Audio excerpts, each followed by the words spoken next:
Hello viewers, I doctor SBK Lal welcome you all in my YouTube channel. मेरे YouTube channel में आपका बहुत बहुत स्वागत है। अगर आप इस चैनल पर नए हैं तो चैनल को सब्सक्राइब कर लें। आज का वीडियो है लैटीट्यूड और लॉन्गिट्यूड पर।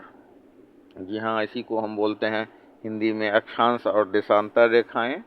तो अक्षांश और देशांतर रेखाएं को समझने से पहले हम सबसे पहले समझें कि पृथ्वी जिस अक्ष के परितः घूमती है वो अक्ष प्रोवाइड करता है पृथ्वी का रेफरेंस पॉइंट।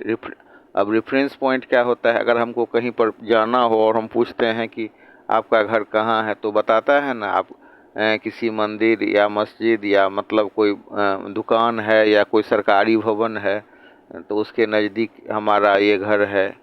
तो वो क्या हो गया? वो मंदिर या मतलब कोई सरकारी भवन क्या हो गया? लैंडमार्क हो गया, ये रेफरेंस पॉइंट हो गया।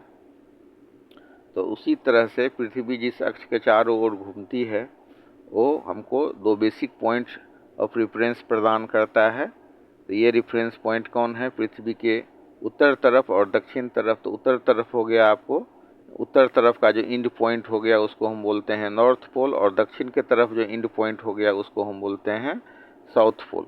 अब पृथ्वी के बीचों बीच में एक काल्पनिक रेखा खींची गई है जिस रेखा को हम बोलते हैं भूमध्य रेखा। भू मतलब पृथ्वी, और मध्य मतलब बीच में।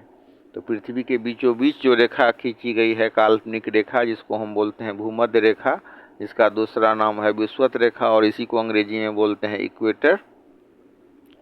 तो इक्वेटर क्या करता है? पृथ्वी को दो भाग में विभाजित करता है, और ये जो दो भाग में विभाजित करता है तो इसके उत्तर तरफ इक्वेटर के नॉर्थ पोर्शन में जो भाग है वो हो गया नॉर्दर्न हेमिस्फीयर, और दक्षिण तरफ जो भाग हो गया उसको हम बोलते हैं साउदर्न हेमिस्फीयर। तो इस तरह से हम कह सकते हैं, using the two poles as basic reference point, an imaginary circle is drawn around the earth midway between the two poles.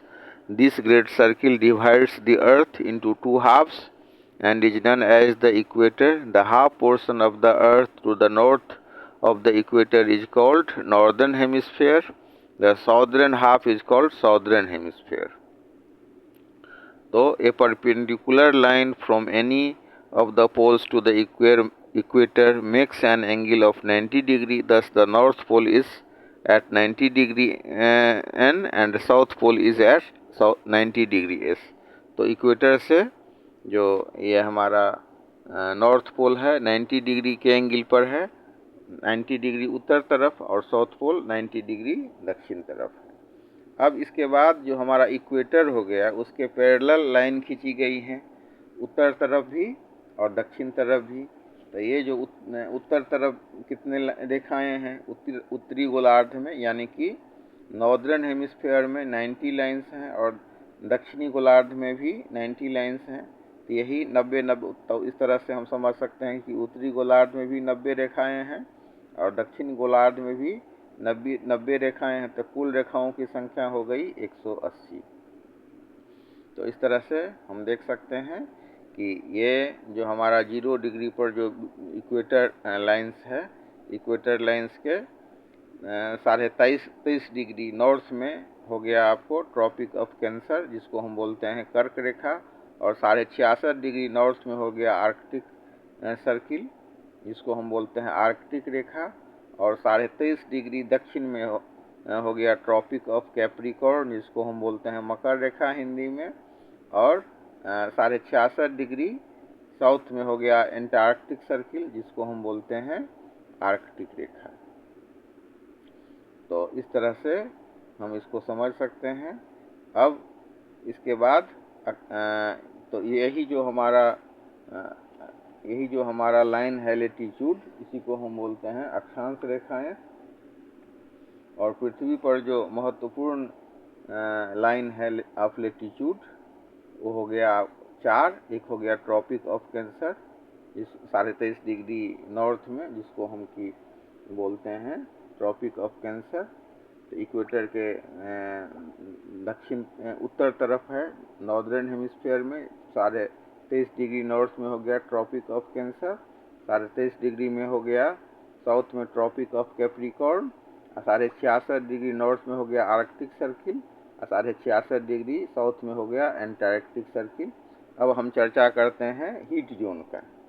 तो पृथ्वी पर 4 हीट जोन हो गया। एक हो गया टोरिड जोन, तो ये जो भाग है कहाँ पर है, ट्रॉपिक ऑफ कैंसर और ट्रॉपिक ऑफ कैप्रिकॉर्न के बीच में ट्रॉपिक ऑफ कैंसर से लेकर के और ट्रॉपिक ऑफ कैप्रिकॉर्न के बीच का जो भाग हो गया, ये हो गया हमारा टोरिड जोन। मतलब विषुवत रेखा के 23.5 डिग्री उत्तर और विषुवत रेखा के 23.5 डिग्री दक्षिण का भाग को हम बोलते हैं टोरिड जोन। यहाँ सूरज की किरणें सालों भर पड़ती हैं, सीधी किरणें पड़ती हैं और ये मैक्सिमम हीट रिसीव करता है सूरज से। तो ये भाग जो है सो बहुत हॉट होता है, यहाँ पर बहुत गर्मी पड़ती है। उसके बाद आते हैं हम टेम्परेट जोन में। टेम्परेट जोन कौन सा जोन है, तो टेम्परेट जोन जो हो गया वो हो गया नॉर्थ टेम्परेट जोन, एक हो गया साउथ टेम्परेट जोन। तो यहाँ पर सीधी किरणें नहीं पड़ती हैं और यहाँ का जो मौसम होता है, ना ज़्यादा गर्मी ना ज़्यादा ठंडी। तो यहाँ पर डायरेक्टली जो ओवरहेड पर आपको ये सन रेज नहीं पड़ेगा और यहाँ का जो टेम्परेचर होगा, यहाँ न तो बहुत गर्म होगा ना बहुत ठंडा होगा, तो मॉडरेट टेम्परेचर होगा। इसके बाद हम देख सकते हैं फ्रिजिड जोन। तो आर्कटिक सर्किल के नॉर्थ में फ्रिजिड जोन है और मतलब एंटार्क्टिक सर्किल के साउथ में फ्रिजिड जोन है। यहाँ पर बर्फ़ जमी हुई रहती है। अब इसके बाद हम चर्चा करते हैं लॉन्गिट्यूड्स का। तो meridians of longitude are a set of imaginary vertical lines. तो ये उदग्र रेखा होती हैं, लंबवत रेखाएं होती हैं नॉर्थ पोल से साउथ पोल की तरफ जो खींची गई हैं।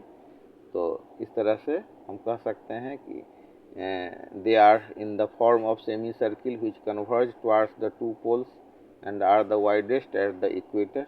इक्वेटर पर ये सबसे ज़्यादा ये होगा, वाइडेस्ट होगा। और ग्रीनविच पर से जो पास करता है लाइन, इसको हम 0 डिग्री लॉन्गिट्यूड कहते हैं और इसको हम प्राइम मेरिडियन कहते हैं। तो prime meridian is called eastern hemisphere and the other half to the west is called western hemisphere. Thus in the hemisphere there are 180 longitudes. The total number of longitude is thus 360.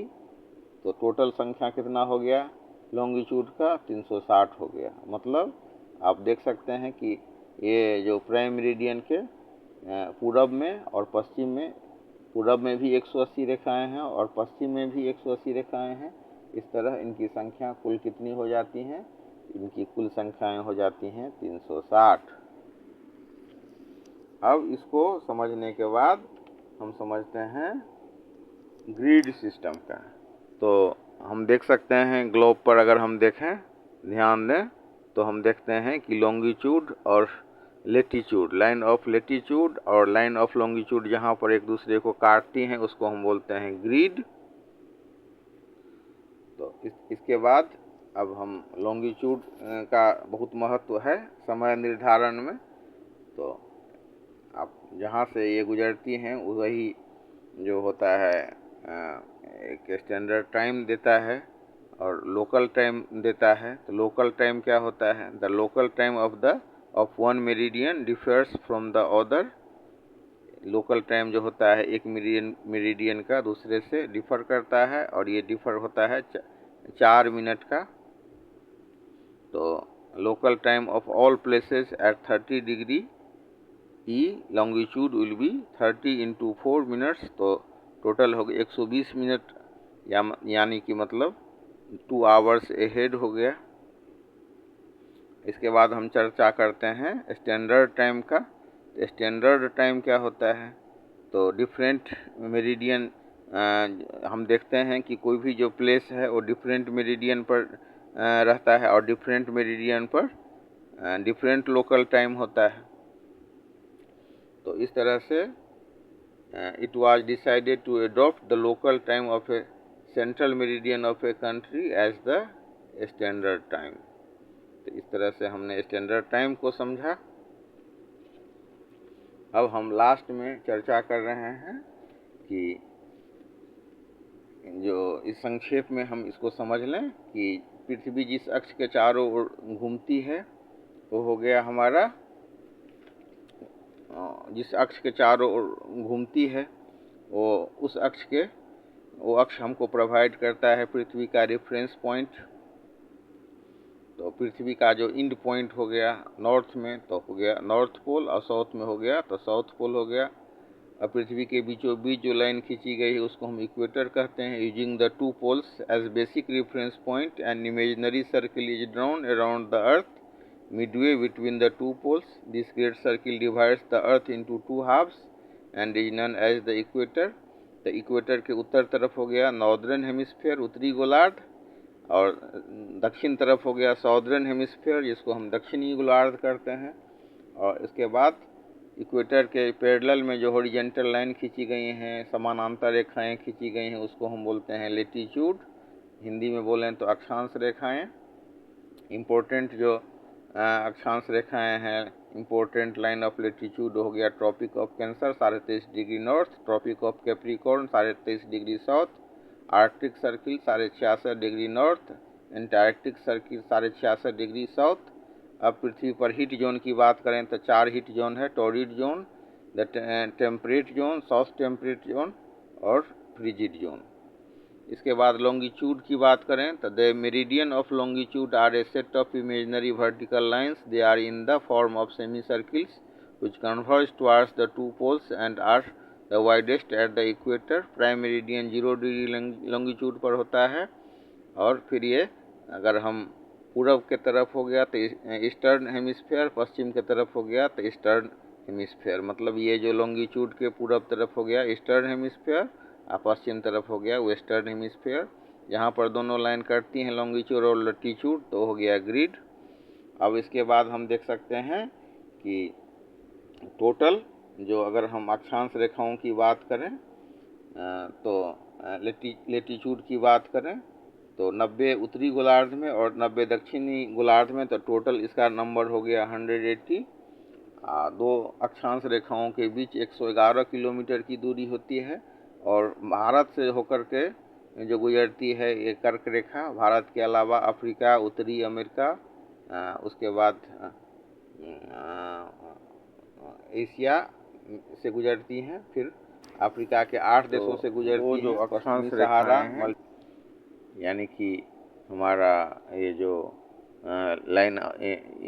Line of latitude है उसके बीच में दूरी होती है 111 kilometre यानी कि 69 miles. अब हम बात करते हैं ये जो हमारा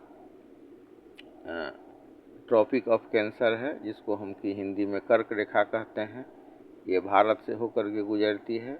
और भारत के अलावा किन किन क्षेत्र से गुजरती है, किन किन देशों से, तो अफ्रीका, उत्तरी अमेरिका से होती हुई ये पुनः फिर एशिया में लौटती हैं और अफ्रीका के 8 देशों से गुजरती हैं, जिसका नाम है पश्चिमी सहारा, मल्टीनिया, अल्जीरिया, माली, नाइजर, लीबिया, चाड, मिस्र। और उत्तर अमेरिका की बात करें तो मेक्सिको और बहामास से गुजरती है।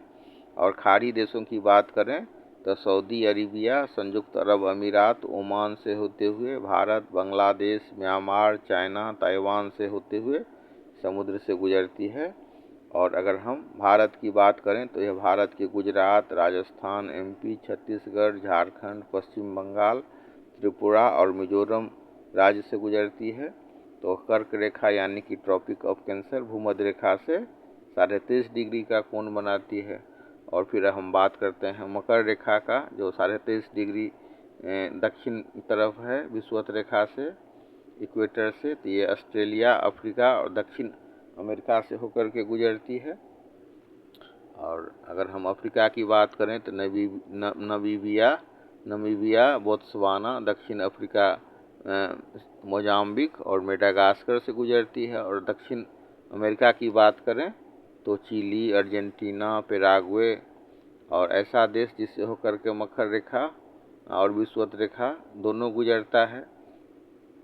तो इस तरह से हम कह सकते हैं और इसको समझ सकते हैं।